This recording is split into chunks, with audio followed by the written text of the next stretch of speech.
Back again, YouTubers.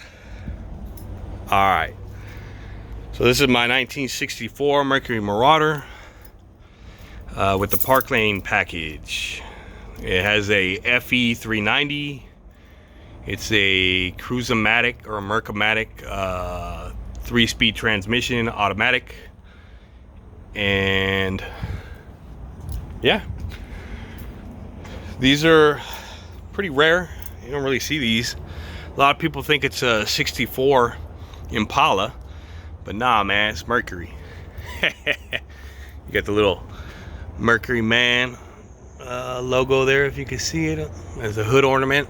That was standard on the Park Lane package. I don't think the Monterey and the Montclair came with that, but yeah, in 64, this is what you could get. My grandpa actually had one. This is not my grandpa's. This is not, you know, the one that he owned. I bought this car. It came from North Carolina. It was a private seller, and supposedly it has only 15,000 miles.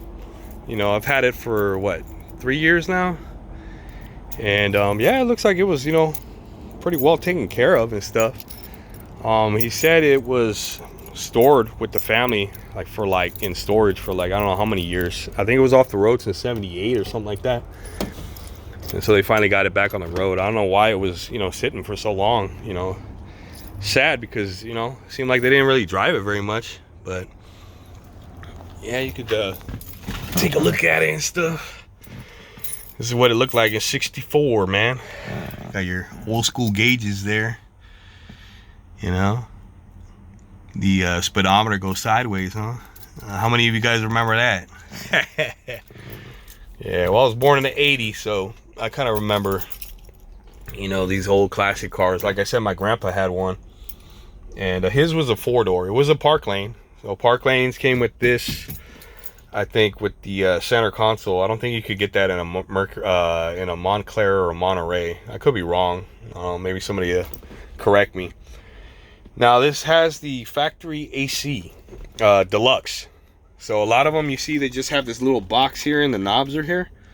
Nah, man, this was the top end, the luxury one. So the little vents are here, you know, and they're all along the dash panel here. So yeah, and then to turn the AC on, you switch it, I think, to the left, and that's the controls for the AC right here. And then I think just for the heater, oh, actually heater's to the left, I think, and AC's to the right. So you would turn it right. Yeah, you can see the little knob there. Yeah, so that's how you turn the AC on. Then you could you know, slide it around and stuff here too. Yeah, 1964. Take a look. There's the speaker. They used to put them in the, you know, in between the seats in the rear. Yeah. Cars still do that? I don't even think so, man. Yeah. Supposedly the interior is all original. You know, it kind of looks like, you can see the seats falling apart back here. Oh yeah, you got the deluxe floor mats. So got the little Mercury dude on there. Yeah, when you seen floor mats like that, right? Yeah, so it is a V8 FE 390 big block, and the exhaust, I think I have Dynamax mufflers on there. It goes 2 1/4 to 2.5 with an X pipe dual exhaust. It's a little glove box light there, pretty cool, huh? Yeah, so it's got that. I was gonna put headers on it, but I think the guy that's making them, the dude that makes them, I don't know, I haven't heard from him, so I don't know if he's still making them or did he go out of business. I don't know. I think the place is called FPA, Ford Powertrain Applications. He's out in Washington, I think. So I hope he's all right. I did place an order to have the tri-Y headers made for this car, so I'm still waiting for that. But I don't know, hopefully you know, he's still in business and he's doing all right. So we'll close that, show you the trunk. Oh yeah, it is the factory paint. I mean, it had a respray, but the color combination is correct. It was born with a white top, you know, black paint. That is the factory paint combo for this car, which is pretty interesting. I guess somebody wanted you know, that black and white look, the domino. Yeah, it's really clean. They took care of it. I mean, ain't got no like major dents and stuff. All the trim is there, you know. You see the trunk, massive trunk, you know. Yeah, it came with all this like factory like carpeting and stuff, pretty thick mat. But yeah, you can see, you know, it's all there. You know, solid, ain't got no holes in it. You know, a lot of these cars, you know, got rusted out in the trunk pans. And got a little courtesy light there. Not bad, considering it's a 64, right? They're pretty high tech back then, no? So yeah, park lane. That is the option package, you know. Or it might be the other way around. Maybe the Marauder is the the package, and park lane is the model. You know, I don't know, I might be getting it confused. Yeah, the only thing is the previous owner painted the bumper black. As you can see, it's got that black kind of paint filled in there. I think it was rusting out, so he just decided to paint over it with you know, black paint, I guess. I mean, it ain't OEM or whatever, factory correct, but I got kind of used to it. I don't know, maybe in the future I'll have it re-chromed, but it doesn't really bother me that much. I don't know, get used to it.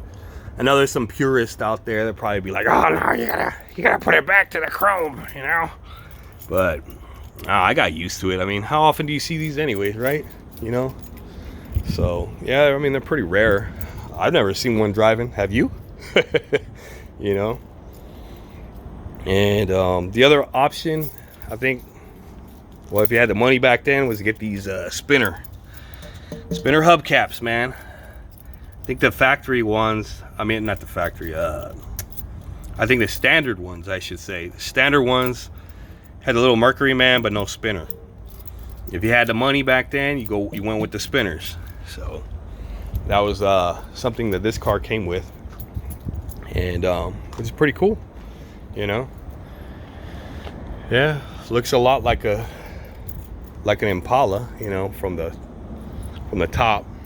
And then you start looking at it and you're like, wait a minute, nah, it's got, you know, different styling. You got little mini fins here, you know. I think Mercury didn't want to let the fins, you know, die out back then in '64, so they added you know, the fins to their Mercury cars. And trying to think what else I did to it. Oh, the transmission was really bad. I had it rebuilt. It's got a shift kit in it. I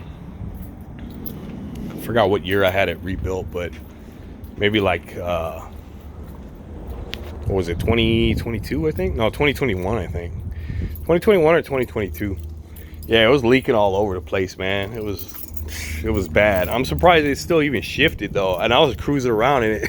It was leaking a bunch of transmission fluid, but it shows you, man, you know, a lot of the cars back then, they're pretty, you know, pretty reliable, man. My Impala, I had the transmission blown out totally at random, and at the worst time too. That's a 4L60E, and I had that one rebuilt, but that one didn't even go, man. Like I lost first gear and I couldn't even put it in reverse. But as bad as the transmission was on this, it was still running. So yeah, it's crazy, man. Yeah, and then, oh yeah, these little knobs here I forgot to tell you about. Yeah, you can let more air in and stuff, you know, if you're moving, so it'll allow air, you know, into the car. What you heard was, there's a little flap that's, you know, somewhere underneath the dash. You could hear it. Watch. That's it closing. Yeah, probably caught some of you guys off guard there, huh? Probably thought it was gonna blow up or something, right? Yeah, so. But that's the 64 Mercury Marauder. And in the future, I'll post a video of it running. That way you can hear what it sounds like with the Dynamax mufflers. I will say that Dynamax mufflers are really quiet, man. Until you get on them. You gotta step on it pretty hard. Then you can kind of hear, you know, that rumble, that growl. But mostly at idle, it's pretty quiet, man. I mean, yeah. I try to go with a different exhaust for all the cars that I have. Just because I didn't want any of them to sound the same, you know, if there was a possibility. You know, I mean, yeah, different engines and stuff, but I thought maybe the, you know, the mufflers, you know, they all kind of have the same sound. But so that's why I went with a different muffler on every car that I own. So this is Dynamax. I think it's super turbos or something like that. Yeah, it's got a nice little rumble, but nothing too crazy or loud or anything. Yeah, I thought, you know, for this car too, it shouldn't be like crazy loud. I leave that to my Chevelle. That one's crazy loud, and that one, you know, it'll turn heads even before you even see me, man. But yeah. And then, oh yeah, I'll have to put a video too of the little turn signals. So when you signal, this will light up. And I went with LED bulbs in there, man, because if you use the incandescents, it won't even work half the time. So yeah, it helps out a lot. I got LED bulbs for the tail lights too. Oh yeah, the other thing I did too was convert it from well, here, I'll pop the hood. It's all dirty, I know, so I'll have to clean it. But since we're already here, might as well. Well, let me drop this down real quick. Oh, sorry about that. So you can see, it has a dual reservoir master cylinder. The factory one was a single one, which is a death wish, man. You know, if you have any brake problems, you're losing all your brakes. So this one, at least if you lose, you know, the fronts or the backs, the opposite will still work. So yeah, at least that's cool, right? Yeah, so the air conditioner doesn't work. I got to get that fixed. So that's why you don't see a belt here. But you can see, you know, it's all there, super dirty. Got to, you know, clean it out. Like I said, I got 5 cars, so a lot of these projects get put on hold, and working on other stuff. So yeah, I know I should probably keep it clean. I know. Yeah, and then the original ones, they came with the, I don't know if you guys ever seen that Ford Motor Company Fomoco bag. It was hella funny, man. The original one was in here, and I was like, oh man, that's cool. So I filled it up, and then like a couple days later, I came out, I looked, I'm like, man, this thing's empty. You know, like, what's up with that, you know? And yeah, I lifted it up, the back part here, it was all rotted out. So I was like, oh man, it looked nice from the front, but the backside was all rotted out with a huge hole. So I ended up getting this little plastic washer fluid bag. I forgot what brand it is. And I got it online, and then I just added the little Mercury, man, and stuff. And it holds the, you know, washer fluid better than the bag. So yeah, but definitely they didn't come with that back in '64. That's something that I added. Yeah. Also, I have the original air cleaner. This one, I forgot who makes it. I think it might be Proform or somebody. I don't know. But yeah, I got that. Of course, went with the Ford blue spark plug wires and blue filter. So yeah, but that's the FE390. Yeah, like I said, work in progress, man. You know, I want to get the air conditioner fixed and, you know, clean this all up and get it looking nice and stuff. But oh yeah, it doesn't have the heater. Heater's not connected, so I don't know what's up with that. I don't know if the heater core is bad or what, but that's all good. You know, like I said, I just cruise it around. It runs and drives. You know, that's what matters. All the little features and you know, factory stuff. I'll get around to it. Yeah, but yeah, she runs and drives, you know, that's the main thing. But hope you liked it. I'll have more videos in the future, of course, of it, you know, running and you know, any other modifications I do to it. And yeah, I'm just starting these videos out, so hope you enjoyed it. All right, I'm out. Bye.